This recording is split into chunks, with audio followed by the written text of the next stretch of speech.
This podcast is brought to you by CMX CVS Media Exchange, celebrating 5 years of real shopper insights driving real brand wins. For 5 years, CMX has built personalized one-to-one interactions between brands and over 90 million addressable Extra Care members based on real customer behavior. With CMX, performance isn't just about impressions, it's about impact, ensuring that every campaign delivers on brand goals. Unlock your brand's next opportunity at cvsmediaexchange.com. CMX. It's not guessing, it's data.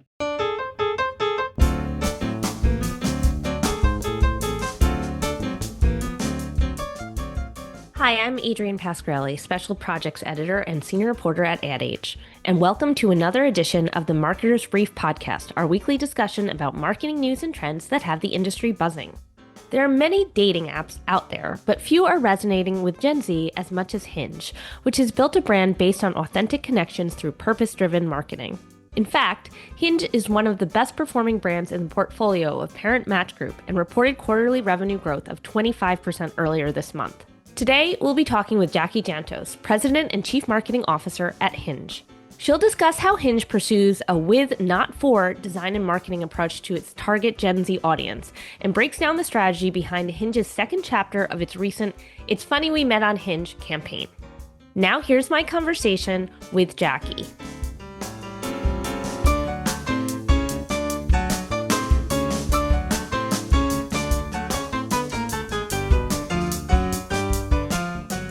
Hi, Jackie. Thanks for joining us. Thank you so much for having me. Let's start by talking a bit about your career journey. I know you've worked at a variety of brands, including Coca-Cola and Spotify, and now you've been at Hinge for almost 4 years. How did you end up at the company?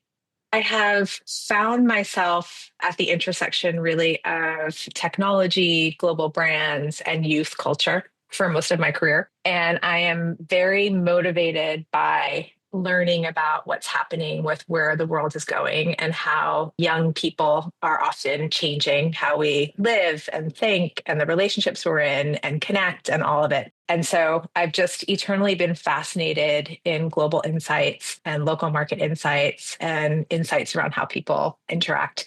And I've navigated towards this brand, probably not surprisingly, because it literally sits at the intersection of all those things. And also, I happen to also have met my own partner on a dating app. And so I think I'm a very values-centered person. And so navigating towards a space that I feel really passionate about has also been a through line in the places I've been. And you have a unique dual role as president and CMO, and that's pretty rare in the ad industry, right? But maybe helpful in terms of things like decision making. What are your responsibilities in this expanded leadership role?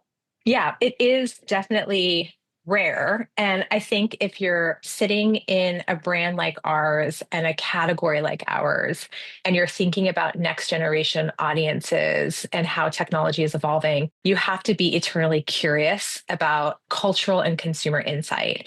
And bringing that work into marketing is meaningful. Bringing that type of thinking into product development is almost even more meaningful.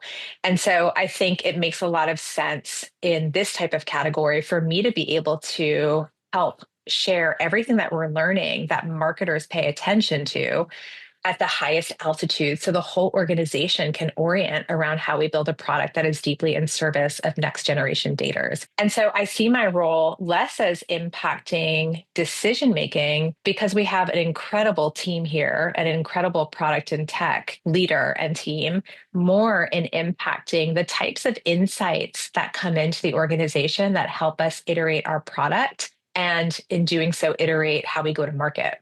Well, let's talk about some of those ways that you are going to market and specifically the ways that Hinge is finding its edge. We recently spotlighted the brand in Ad Age in our Hottest Brands report as an example of one dating app that's really resonating at a time when other dating apps may be struggling a bit to grow.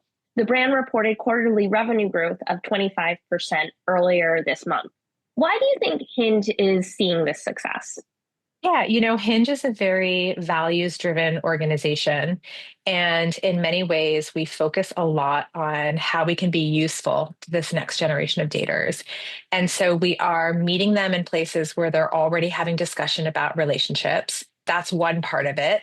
And the other part of it is we have this principle at Hinge, with, not for. And this means we're designing our marketing programs and our product with the audience that we are hoping to serve, not just for them on the sidelines. So when we look around the room at Hinge with anything we're developing, we say, do we have enough representation in the room to do justice in this work for this particular audience? And if we don't, then we bring more representation in. We have an incredibly diverse and inclusive team within the organization, and especially within the marketing team. And that has been a really powerful way for us to engage this next generation audience in a way that's deeply credible, highly authentic, and with a lot of care. That's interesting because it's happening, a push like that or a focus like that comes at a time when so many brands are pulling back on diversity and inclusion in their executive ranks, in their marketing. It's also interesting kind of that you're designing with this group and not for. And when you talk about who your target is that mostly Gen Z, or do you guys also kind of resonate with a variety of ages? Yeah, we've been engaging Gen Z quite specifically over the past 3.5, 4 years.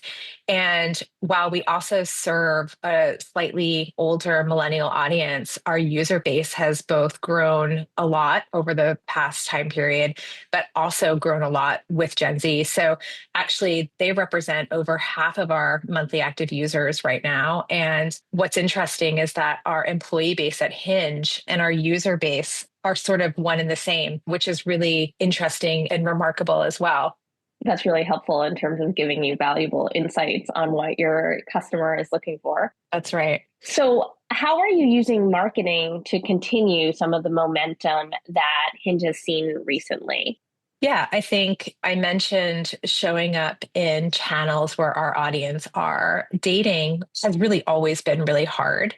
It's not easy, and it can put you in a space that can make you feel uncomfortable or lacking confidence. So, for us, we're acutely tuned into how this generation is feeling right now. This is also a generation that is experiencing acute levels of isolation and feelings of loneliness. And a lot of this comes from the increasing time spent on technology and the decreasing time spent in person with others. And so, from the content that we're putting out there, we try to highlight Hinge couples in ways that really honor the diversity of relationships and how they start and what they look like in their early phases, which can be very different than what you see in pop culture with sort of celebrity news and sort of these idealistic relationships. And we also focus on ways in which we can encourage this audience to come together in person through things like our social impact programs, because just encouraging people to meet in person is really important. It's feeling harder than ever for this generation.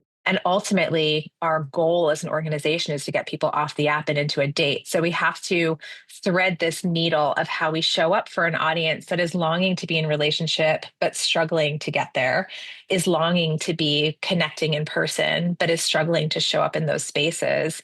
And really, there are so many ways we think about how our brand can support this generation in doing all of that. Now, Hinge just came out with the second chapter of its Funny We Met on Hinge campaign. Can you talk a bit about the background of that campaign, how you came up with the idea for it, and then we'll get into some of the other aspects? Sure. A lot of people know us for the line, the dating app designed to be deleted. And really, all of the work we do ladders up to this ultimate objective of helping people get off the app and into dates. So that's what we measure both for the success of our product experience. And that is the general orientation for all of the work that we put into market. So it's funny we met on Hinge is really a body of content now in its second chapter that is honoring the diversity of stories of people who met on our app. And what's funny about it is that a lot of people's lives had crossed in real life, either known to them or unknown to them before they actually met on Hinge. So it's intended to honor the sort of messiness of early phases of a relationship, and also how there's a bit of serendipity in how people might meet, and really showcase that everyone's start point is a little bit different and unique to them. And we also hope to encourage people to keep trying. Some of these stories unfolded in ways that were just so unpredictable. And so to try and to keep an open mind about what that might look like for you. How did you find the couples that you featured? And are any of them any of your employees? That's a funny question. We have a lot of ways where people can share with us that they met their partner on Hinge and share their story. And we also receive a lot of unsolicited wedding invitations, move-in notices, thank you letters, really all of it.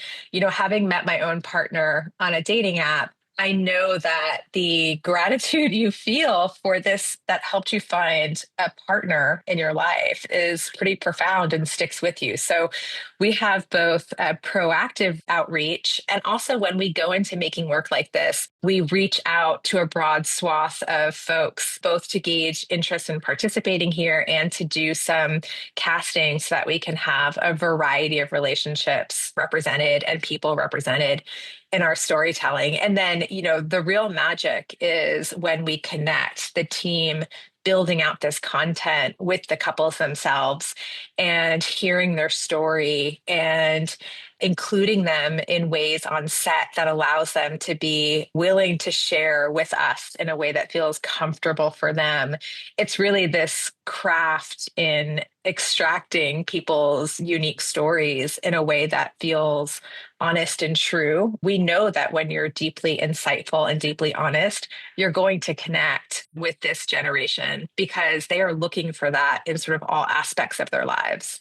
It's interesting that you decided to do a second chapter of the campaign because it feels like something brands are often grappling with a lot when to do a second iteration or when to do something brand new. Can you talk a bit about that process to know that this was something that you wanted to return to and what metrics you used to measure the success of that first chapter? Yeah, absolutely. I mean, the line, the dating app designed to be deleted, and the general structure around that creative strategy has been in place before even I arrived at Hinge.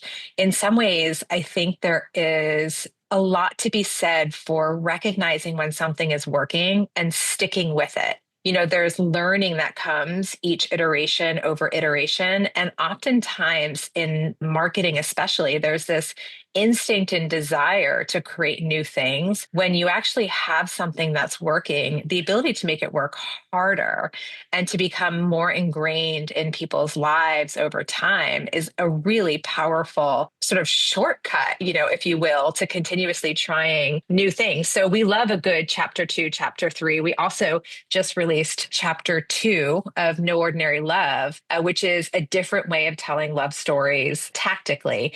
So I think for us, we're always looking at engagement with the brand. We look at brand consideration and we see a jumps in that year over year. We're also looking at top of line growth, so registrations. And when we're seeing positive signal across the board on everything that we're watching, and we just know instinctively this work feels right for our audience, it feels right for content being put into the world right now, and it feels right for the state of this category, we just make the choice to double down and try a second chapter, a third chapter, and try new things to see how far we can spread the content and what other needles we can sort of thread through additional partners or additional formats or additional media spaces, et cetera, et cetera. A lot of our work is highly experimental. And I think when you know a program generally is working, the ability to add more experimental layers, chapter over chapter, becomes the most exciting part and the most exciting part for the creative people doing the work. Right, kind of amplifying, adding more ideas for engagement rather than reinventing the wheel. Exactly. And, you'll notice it's funny, we met on Hinge. We're also working with our director. We're working with our creative director externally. So in many ways, this whole team came together for this second chapter, which, we were able to use all of the learnings and wisdom from the first time around to elevate the work even more. And your ad agency is Birthday, right? How long have you guys worked with them? And is that an AOR relationship? Yeah, and we work with a lot of creative partners. So Karina Falusi, who is, the founder of Birthday, is a longtime creative collaborator who I've worked with in a variety of capacities. And Karina has done quite a bit of work for us. She's done some design to be deleted work with her Birthday team for our European markets and has also done now this, it's funny, we met on Hinge work for our core English speaking markets. But we do work with a variety of partners. We don't have an agency of record per se. We have some creative teams and individuals in house. We have an incredible executive creative director here at Hinge, Ola Sobieski. And Ola also brings in partners across the board for different types of engagement. So it's very experimental in its approach as well, I would say. Let's take a quick break for this message from our sponsor.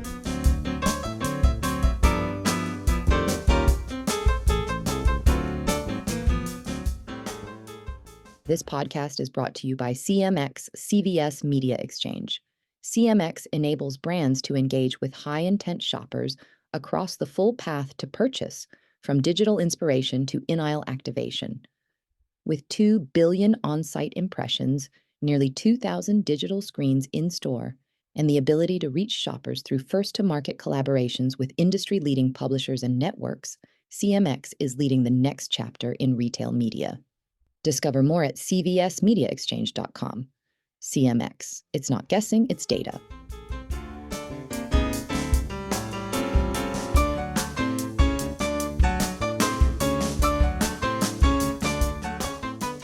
Welcome back. Now, I know Hinge is also working on social impact work as a way of connecting with Gen Z, and you alluded to that a little earlier in the conversation. Can you talk about the investment in this with the One More Hour initiative? One More Hour is a social impact platform we stood up a few years ago. And at the core of it is a set of grants. When we launched the program, we announced $1 million of funding that was provided to a number of social clubs and groups that essentially are serving the needs of Gen Z and bringing Gen Z together in person. So everything from reading rhythm to intersection surf, there's a variety of social clubs that have already been stood up by incredible founders who aim to bring together people back in person. And so really our work there is to just support those groups and support the work that those founders are doing. And importantly, a lot of the connection being created there is platonic. These are not groups created for romantic relationships. They're really just created to get some community back out together in public spaces. And we love that because that is a stepping stone to feeling comfortable to meeting up with someone you met on Hinge in a date. Do you have any advice for other brands that are also thinking about pursuing these kinds of socially driven, purpose driven initiatives? I do. I think it's really important to be offering value in a space that makes sense both for what your product is oriented to do. So for us, in-person dates is critical to our product. And so it's absolutely connected to our business that we would want to encourage people to meet in person and help support their needs in doing that. So that taps to the second piece, which is being really useful to your audience. It can't just be about you standing for something. It needs to be about you providing some support that is useful to people that you're trying to engage. And then, I would say sustainability and consistency is really important. This is a program that we're building year over year. And the relationships that we build along the way help us fine tune the program to work better for our audience. So you really do need to be putting your energy into the actual actions that you aim to create, not just sort of these fictitious rhetorical programs. There has to be an actual real program in support of the group underneath it all. And speaking of other brands, are there any that you're paying attention to as examples of marketers that are doing a good job of connecting with Gen Z? I mean, what marketing are you most excited about that you've seen lately? Oh my goodness. I have to tell you, I spend more of my time waiting around with diverse individuals with unique lived experiences beyond that of my own and learning about what is engaging and motivating to them. And a lot of these social groups and clubs and a lot of the emerging platforms like Substack, these are the places that I go to get inspired by new ways to connect with young people. And not surprisingly, there aren't a ton of brands in those spaces yet.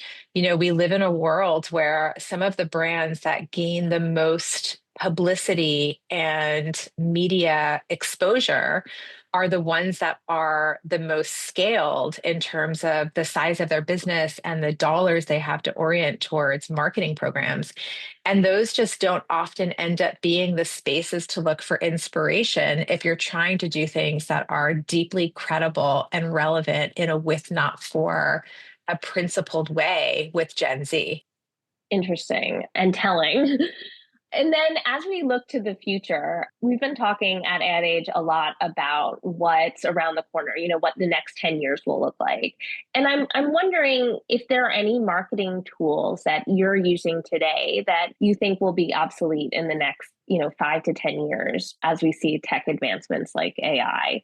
Oh my goodness. I think one of the things I really had to learn when I transitioned from my role at Coke to my role at Spotify, and again had to learn as I transitioned to my role at Hinge, is you kind of have to shake off a lot of the structure and tools and acknowledge that every business is unique. Every audience you're trying to engage is unique, especially whatever product you're building that is offering value to them is also unique.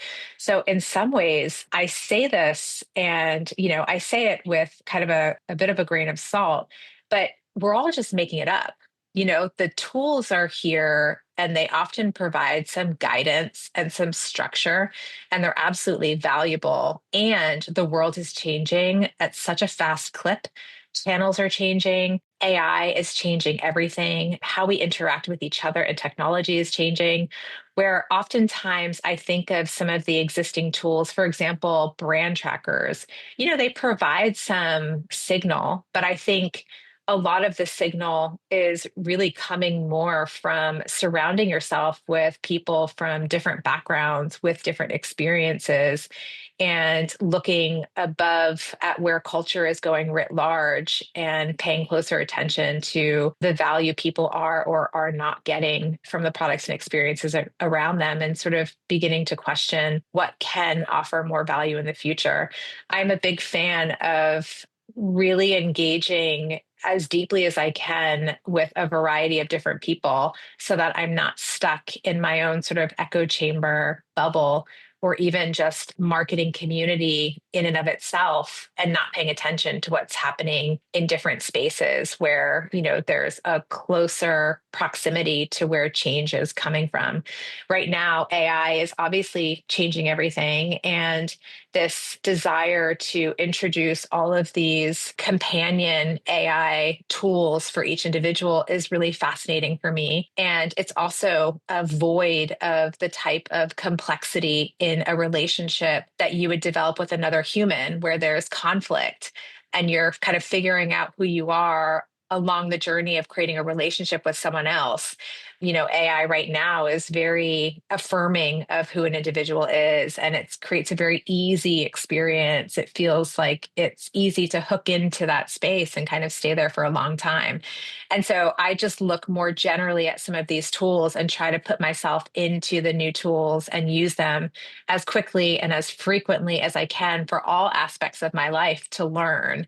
And therein, I think, lies where marketers need to be. We need to be in the channels that are being offered to the next generation of audiences in order to better understand how they're working and to imagine how they might be developing people as humans who are still growing, and think about how to provide value around those spaces. I know that's an incredibly long-winded answer, but I get a lot of value out of trying to live differently, leveraging all of these new technologies, more so than looking at any marketing tools per se.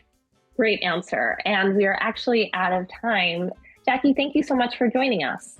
Thank you so much. It's been fun to chat.